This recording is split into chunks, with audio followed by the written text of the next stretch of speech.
G'day everybody. Nice, very nice. All right, we're all ready to go. Good for sound back there? Good to go? All right. Look, great to see an announcement today. We, as part of Cross River Rail, we're not just building a new underground line and 4 or 5 stations and upgrading a lot of others for full accessibility. We're also doing a bike bridge across at Boggo Road. So on the south side, the rail junction at where the Cleveland line meets the Gold Coast Beenleigh lines is a big scar of necessary rail infrastructure. But what we'll do is we'll bridge that junction with a massive 480 metre long bridge for bicycles and pedestrians, and this bridge will unite the south side in terms of people being able to get to things like the University of Queensland, the new high school there up at Dutton Park. It'll connect in with the bikeway at the Bellaway, and that goes along the busway next to the health precinct, and then go up into Dutton Park. So this project has got early works already underway, and we'll start heavy works in the next couple of months.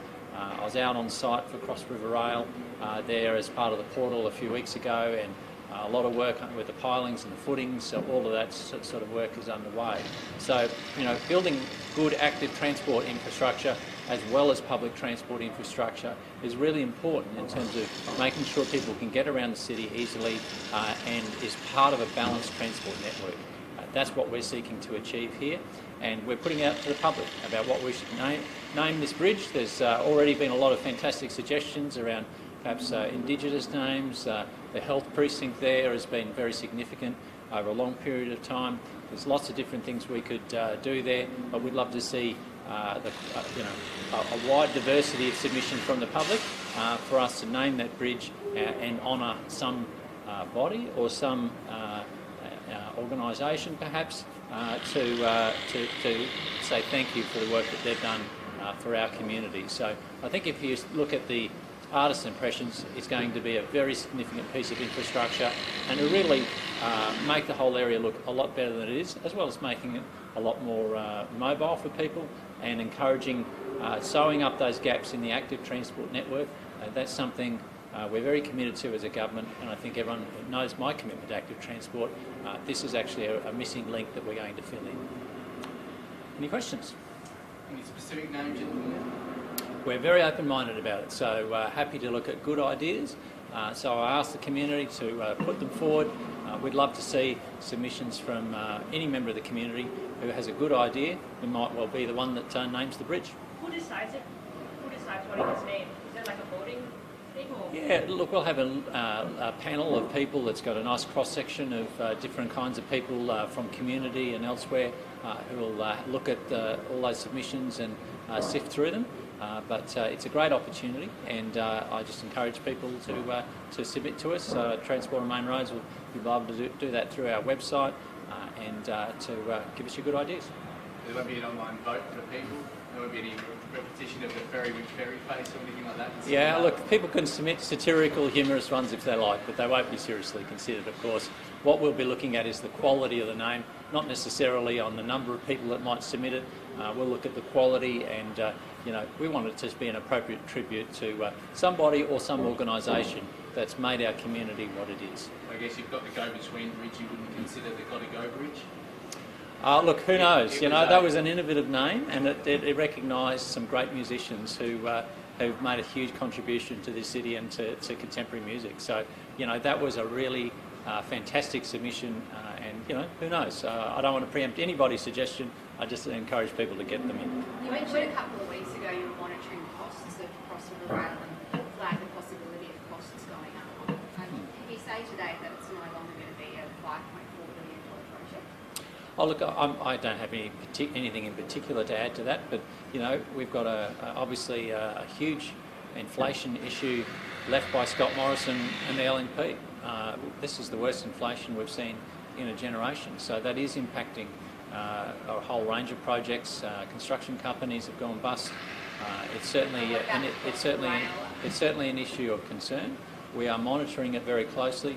This is a very big project, obviously, with lots of a lot of contractors, a lot of subcontractors. So we're looking at that in detail, as we would. And when I have anything further to add to that, I'll certainly share that with the public. But when you build significant infrastructure, you've got to do the things necessary to get it built, and that's what we're doing. And I look forward to us completing the project. Did you factor inflation into the cost of the project when you were working out that cost? Was inflation taken into account when you told the public it cost 5.4 billion? Yeah, look, there's a contingency as part of 5.4 billion, so that's a factor that we've got to consider here. Inflation is part of the matrix in terms of the contracts that were awarded, but over a construction period that will go for about 5 to 6 years, you will see a whole lot of conditions change. They do allow for that, but of course we've had a pandemic, and now we've got rapidly rising inflation left by the previous Liberal government. Obviously, they're factors that are impacting the market, and we're monitoring that closely. So you're saying inflation was factored in, but just maybe not factored in enough given the changing circumstances. Is that what you're saying? Well, it certainly was factored in, but inflation at the moment is at a very high level, and it's very difficult. Once inflation's out of the bottle, it's hard to get it back in. So I know the federal budget is looking to make the first moves on that, but it might take some time. So that's having an impact on a lot of different parts of the economy. I think everybody knows that, and we're monitoring it closely. And when we have, if we have something to share, we certainly will. But when you say you're monitoring it, what does that mean? Like maybe if you're seeing details, are you seeing some costs that are higher than you expected? Can you give people more details? Because you said that a couple of weeks ago. Yeah. What else have you learned? Oh, look, I don't have anything more to add to that, but we're not putting a roof on a house or fixing someone's car. We've got a $5.4 billion new underground rail line that's got thousands of contractors and subcontractors. So, you've got to be able to get into the detail around what the implications are. For some subcontractors, it may not affect them at all. In others, it might impact on them significantly. So I know the project's done things like order a lot of equipment a lot earlier than they were planning to try to get ahead of the curve. So they're doing a lot of things to manage the project well. And look, I'm happy with how the project is going. It is going to be a transformational project. We've had a lot less stoppages on Cross River Rail than we've had in Sydney and Melbourne on their major rail projects because we've handled the pandemic very well. But it's the responsible thing to do, is to monitor the impacts. Minister, the opposition today has been critical of Health Minister Yvette because an RTI they put in came back and their ministerial office had directed, I guess, the department on when to release data. Does data that TMR publish, does your ministerial office dictate when that is published? We're informed of when data comes in, and we release it appropriately. I don't think that's particularly unusual. I'm not familiar with this particular RTI, but I've heard David Crisafulli, spin this fiction that the health system suddenly started declining 7 years ago, straight after they sacked 1,800 nurses. They gutted the health system when they were in power, and if we hadn't restored the health system in time for the pandemic, we would have seen a dire situation in Queensland. So there are challenges for health systems here in every state and territory in Australia and worldwide because of the pandemic. It is a difficult situation, but I know the Health Minister is dedicated to ensuring that we manage our way through it as well as we possibly can. But let's not hear crocodile tears from an opposition leader who was part of the slash and burn of our health system for 3 years and then suddenly says, all started to go bad as soon as we were kicked out of office. I mean, that doesn't make any logical sense to any reasonable person. Is it appropriate for a ministerial office to decide or dictate when performance data of a department should be published? I'm not going to get into hypotheticals, but I think it's normal for departments to take advice to ministerial officers, and we have a look at it and make decisions around it. I think that's a normal part of the process. You can see it there in the RTI, something hypothetical, saying the minister's office has requested 10 a.m, which is 15 minutes before question time starts. Yeah, well, look, you're referring to an RTI that I haven't read, and I'm not familiar with the specifics of. So I'm I was saying, when I'm it's cautious. hypothetical in Drew's question was, is it appropriate? You said it's hypothetical, it's not hypothetical. Well, I think it was a broad kind of general question there, kind of draw parallels between different departments, but I think it is normal process for information to go up to a minister's office, for it to be considered and for it to be released as appropriate. Is the government, in terms of deforestation, does the Palaszczuk government believe it's doing enough to stop the problem and to help Queensland wildlife? Look, we've certainly acted very strongly on this. We moved to restore our vegetation management and tree clearing laws in the first term, and we lost that by one term when we were a minority government down 3 votes. And as soon as we were re-elected with a majority, we moved on that very soon after and toughened those laws up. We also nation leaders in terms of carbon farming. We have a $500 million commitment land restoration fund, which is very significant. So we have made significant moves across different terms on this issue. We always want to work with the conservation movement to see what more we can do. They have worries and concerns about the environment. I respect that, but our record is very strong, and we'll keep working with the conservation movement. We've obviously seen another incident overnight with gel blasters and a siege happening. In your experience as a cabinet minister, has the government ever talked about or considered banning gel blasters? Look, I think we've brought in some regulatory measures around gel blasters previously. So obviously, they look like a weapon, but they're not actually a weapon. So I think we brought in a range of regulations around them not being able to be carried out in public, for instance. They've got to be in cases. There's some regulations there about how they can be sold. I think we've got to be careful there to make sure that the regulation is effective. I don't know the incident specifically you're referring to, but whether there's been contraventions of the regulations, we would need to look at that. But clearly, things that look like weapons should not be in the public eye, because obviously members of the public and agencies might misinterpret that as being, a potential siege, and that's not what we want to see.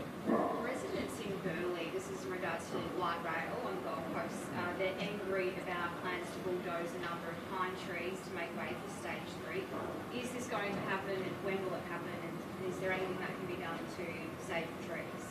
Yeah, look, we're putting in stage 3 of the light rail from Broadbeach to Burleigh, and the Gold Coast needs a strong public transport network. Otherwise, it will be gridlocked down there. It's the 6th largest city in the country, 2nd largest city by a long way in Queensland, and the light rail system has been an incredible success story. So I look forward to that construction starting. We do have to sometimes take out a few trees in the construction of these projects, but we do have very strong offsets in terms of vegetation. So what you will see is in those station precincts, we will be compensating any losses with a very significant vegetation program that will green up all of those stations. And there's 8 stations along this section. It's a big section, much bigger than stage 2. And we'll work with the community there. Look, no one wants to lose local trees that they love. I understand that. But we don't want to see gridlock on the Gold Coast, and the light rail does need to go in there to Burleigh. So how soon before you bulldoze the trees? Look, I'd have to check the actual timetable, but likelihood is probably in the near future. Construction is not that far away, so they will obviously need to be removed before construction work begins. But happy to get specific details for you, Marlene. The Brisbane Lord Mayor's put out a statement saying he's very concerned that little has been done to improve the National Emergency Alert System operated by state governments following the flooding in February. What do you say to that, and when will the government release the IGM report? Look, well, that's a matter obviously for the IGM and the relevant minister about the timing, but we obviously have been doing a lot of work with other levels of government and all of our agencies preparing for this summer. It is La Nina summer again, and so we obviously are concerned. Seqwater, Sunwater, all working together with all of our other emergency response agencies. And the National Alert System is one that we've been looking at, and I presume that we will be in a stronger position coming into this summer than last summer. And obviously we have a new federal government in play in the last 4 months. Everyone is preparing. Minister Murray Watt has been out there already preparing people. The Premier has been out there preparing people. Our agencies know fully well that they have to be ready, and they will be.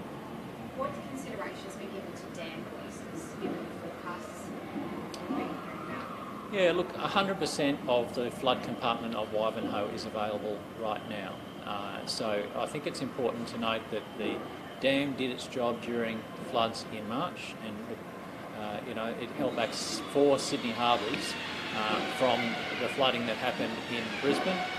A lot of those, I had a lot of streets in my electorate affected, so I know this space very well and the hardship that it's caused.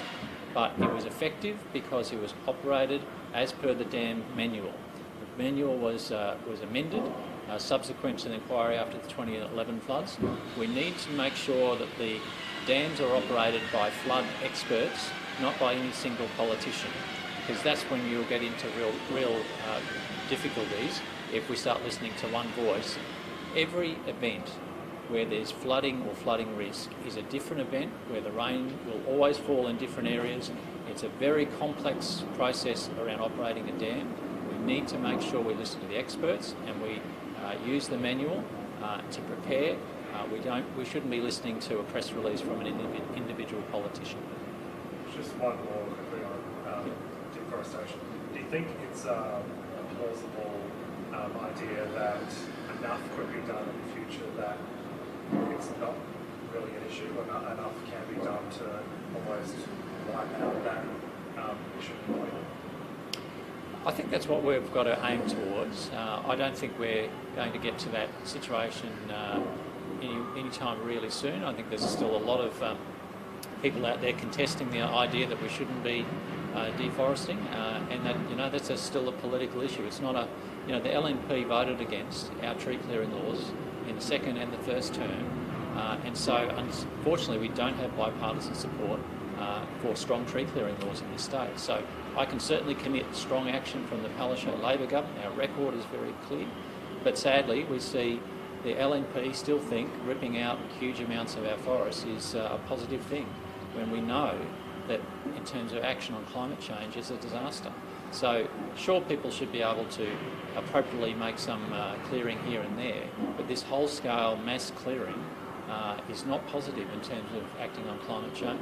That's why we acted with legislation as soon as we possibly could, and that's why we've got a $500 million commitment with the Land Restoration Fund. We're nation leaders on carbon farming. We've got a lot more to do, no doubt about that, but this is sadly, until the LNP join the 21st century, this is going to be a contested space. I have another question on light rail. Michael Hart wants to see lighting and CCTV upgrades brought forward to improve safety. Is that something you'd be willing to look into? Well, Michael Hart's been a vehement critic of light rail down there for years and years, and now he wants to accelerate it, so he sort of doesn't know whether he's Arthur or Martha.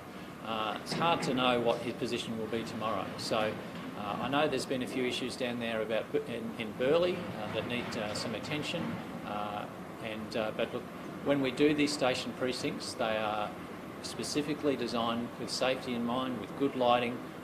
There'll be cameras there as well for public safety, so they will be relatively safe places.